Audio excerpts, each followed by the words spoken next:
Coming up in tonight's bulletin, around 60 to 70 million Solomon dollars worth of equipment was lost during the fire incident that burned down the SIBC office. Prime Minister Honorable Jeremiah Manele has arrived in New York to lead the Solomon Islands delegation to the 80th session of the United Nations General Assembly. And the regional gathering on marine conservation, threatened species, and women's leadership in the Coral Triangle officially opened today in Honiara. Hello, you're watching SIBC's TV News Bulletin. I'm Andrea Mahanwa. Around 60 to 70 million Solomon dollars worth of equipment, including voter registration kits, was lost in a fire that destroyed the Solomon Islands Electoral Commission office last week. Sharon Anau reports. Around 60 to 70 million Solomon dollars worth of equipment was lost during the fire incident that burned down the Solomon Islands Electoral Commission office last week. SIEC Chief Electoral Officer Jasper Highwood Anisi says during the Commission's press conference today. He says voters' registration kits are some of the equipment lost during the fire. We're looking at 60 to 70 million SBD, total costs of equipment that we've lost because we've built equipment from 2013 when we start the biometric system until that loss. We have so around 60 to 70 million. And in terms of the equipment, I think we lost all the registration kits. Our registration kit where Mifalasa travel around the province for collecting data. I think we lost all of them, and we lost the server that hosts that data. So we have a data center room. That's where most of the costs come from because we've been building that center for over 13 years, and every tool inside now. But we're looking at recovery plan and getting it back on track. Mr. Anisi says despite the incident, they can still conduct elections should the need arise. He says they can still meet the constitutional timeline requirements for both provincial and national elections. So, first of all, in terms of our capacity to run by-election, if, say, someone vacant seat, if a seat is vacant, say, next week, then we will be looking at after 2 months. But the law is flexible.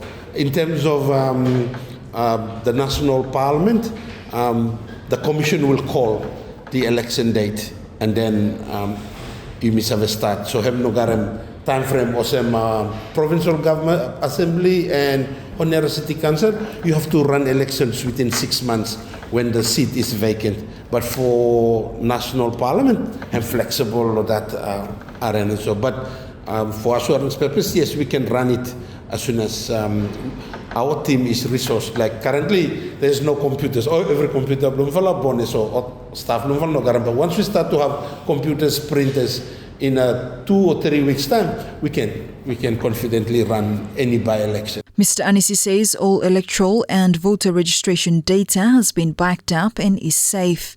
We got this software from a company called Electoral Service International. It's based in Canada, Germany, and Belgium. So these companies are made up of the programmers. So every time they're doing service or providing service, they keep him data. So the software belongs to them. The data belongs to the government. But we need their software to run our data on it. So that's how it works. So time if I take them local time if I sign in contract, they provide us their software, just like Microsoft. Everyone. So we need them software blotter so that we can run data and time. But we have 2 options. One of the options is to host the data currently in cloud for temporary purposes, and the other one is work on rebuilding the data center so that the data can be hosted there. We've we will be talking with ICTSU to see if we can temporarily host the data in one of their servers for now. If there's going to be a by-election, that is the option. I think hosting it in cloud will be quite expensive for us at the moment, but we're looking at working on whatever infrastructure, IT infrastructure available with the government, and then we can use it for now. That is if there is any need for by-election. SIEC is currently relocated to the National Hosting Authority Food Court Complex at the National Stadium Sports Ground. Sharon Nanau, SIBC TV. Prime Minister Honorable Jeremiah Manele has arrived in New York to lead the Solomon Islands delegation to the 80th session of the United Nations General Assembly. He is also representing the wider Pacific region in his role as chair of the Pacific Islands Forum. Ahead of the high-level week, Prime Minister Manele held a strategic briefing with the Secretary General of the Pacific Islands Forum and the Forum Secretariat to align regional priorities. He also convened a separate session with the Solomon Islands delegation to finalize preparations. In a statement released today, Prime Minister Manele emphasized the importance of the UN platform, Our Voices Matter. He says, as Solomon Islands and as the Blue Pacific, he is there to highlight the challenges and opportunities that define the region, from climate change and sustainable development to peace and human rights. His program includes delivering the national statement, leading PIF engagements, and conducting bilateral meetings. And now the regional gathering on marine conservation, threatened species, and women's leadership in the Coral Triangle officially opened today in Honiara. Sharon Nanau reports. The regional gathering on marine conservation, threatened species, and women's leadership in the Coral Triangle officially opened today in Honiara. The event brought together leaders, experts, community champions, and other stakeholders from across the Coral Triangle and the Pacific for 5 days of intensive dialogue, collaboration, and celebration of progress in marine conservation and gender equality. In her remarks at the meeting's opening, Minister of Women, Youth, Children and Family Affairs, Honorable Kati Nori, says Solomon Islands, as a Coral Triangle nation, is pleased to support the Coral Triangle initiative. Ladies and gentlemen, as a Coral Triangle nation, Solomon Islands blessed with rich and unique biodiversity. Our tropical rainforests, rivers and streams, coral reefs, mangroves and seagrass provide food and support our way of life and our economy. And more importantly, our island communities rely on these ecosystems for their food security, livelihoods, climate adaptation, and cultural identity. Thus, I am pleased that the Coral Triangle Initiative on coral reefs, fisheries, and food security remains a critical platform within the Asia-Pacific region, committed to working together to sustain the Coral Triangle's extraordinary marine and coastal resources. Collectively, as a region, the programs are aimed to addressing the critical issues we continue to face, such as the loss of marine biodiversity, negative impacts of climate change, unsustainable development, poverty, and food insecurities. Meanwhile, Dr. Frank Keith Griffin, CTI CFF Regional Secretariat Executive Director, told local media the Secretariat works in looking after the Coral Triangle biodiversity. The work that we do, as the name suggests, it focuses on looking after the great biodiversity that we have in the Coral Triangle region. And as the Minister also alluded to, it's an area that is unparalleled anywhere else in the world. You only find this type of biodiversity in our region, and Solomon Islands is the southernmost tip of the Coral Triangle at this point in time. Biodiversity law, Waram law, Solomon Islands and plenty. So we got so many different types of corals, different types of fish, and associated with that is all the other marine life that we have. So, things like shells and corals and anything that lives in the coral reefs, we find them here in the Coral Triangle region. So the work that we do is centered around conserving and making sure that the coral reef health is maintained, and not only maintained, but it's thriving. So with the advent of things like climate change, where bleaching happens, the bleaching in a sense sort of like destroys part of the the reef. But because of the way our coral species are structured, they recover quite quickly. There are some parts in the world where when the bleaching happens, ends up killing all the coral, this is a reef. SIBC News understands the meeting currently combines several key meetings under the Coral Triangle initiatives on coral reefs, fisheries and food security, CTI-CFF umbrella. Sharon Nanau, SIBC TV. Local baker Mrs. Luisa Fono of Lewis's Home Bake won the Chocolate Festival cake competition yesterday at the Pacific Crown Hotel, impressing judges with her chocolate mud cake made from locally sourced cocoa and chocolates.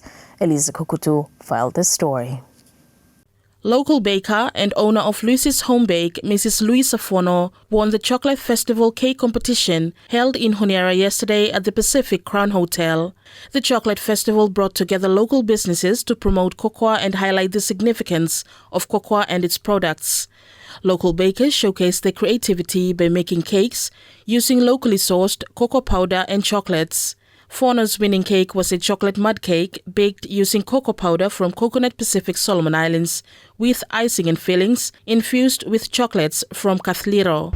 For honest, me not believe him too that me win, but then me happy and the first time in history to for win him any cake competition. Yes, time people like him, ota taste him have good. Also make him be a baker, but happy too. Yeah, happy also him too. Yeah. Time ota enjoy him cake and also. Reflecting on the event, Mrs. Fono said the win has motivated her to improve in her baking. Yes, I'm bara big motivated for me na follow business cake blooming.